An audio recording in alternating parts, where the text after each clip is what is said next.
So with the winter storm that we are expecting, it's looking like it's gonna be crazy. The temperatures are insane. It is freezing out there, and I just spoke to some of my friends who have already lost water. So the pipes are frozen. And so when there are storms like this, a lot of people go buying water from the store. That's like the first thing that goes. I see people fighting for cases of water.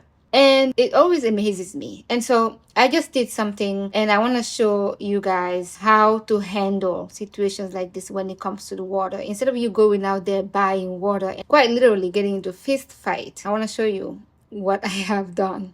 And this is a survival skill coming from where I come from. I don't want to say common sense because not many people will take that likely. People will misinterpret that, even though we all know many people lacks common sense nowadays. Let's be honest, right?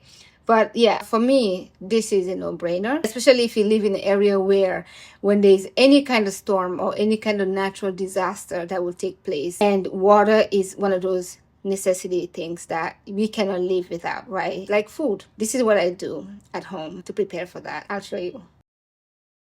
These are 5 gallons Poland spring waters. I just filled up 3 from the kitchen sink. This is also another pot that I have water in them. And so yeah, I cover them with the aluminum foil because if anything, you can actually drink this water. If you have the filter, you can drink it, right? And if you live in an area where the water is good, you can literally just drink straight from the sink. This is here ready. But I do have unopened of these for drinking water straight from the Poland spring.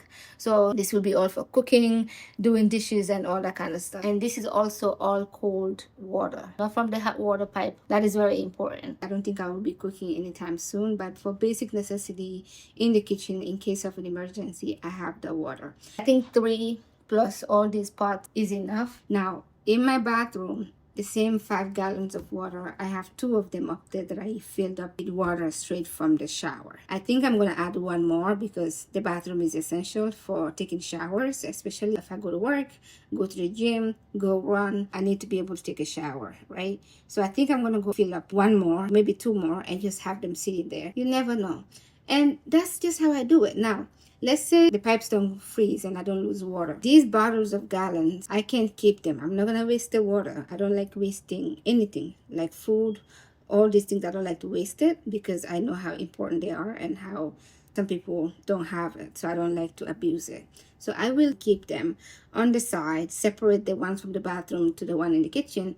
And if I'm cooking throughout, instead of using water from the sink, I will be using these waters to do all this cooking until I empty all the bottles. And so if you live in a house where you are paying for water every month, this water you're still going to use it. So in a way, you're not really wasting money. You're basically using your own money when your bill comes, but you are saving the money that you go into these stores and get into a fist fight to buy water bottles. I'm hoping the water don't go off, but just in case, I'm prepared. But yeah, that's just a tip. This is what I do. I don't know if this comes helpful for next time, or if you live in an area where you get like all these natural disasters that is essentially beyond anyone's control. This is a tip. So yeah, stay safe out there. Take care of yourself and your family. Stay inside if you have no business outside.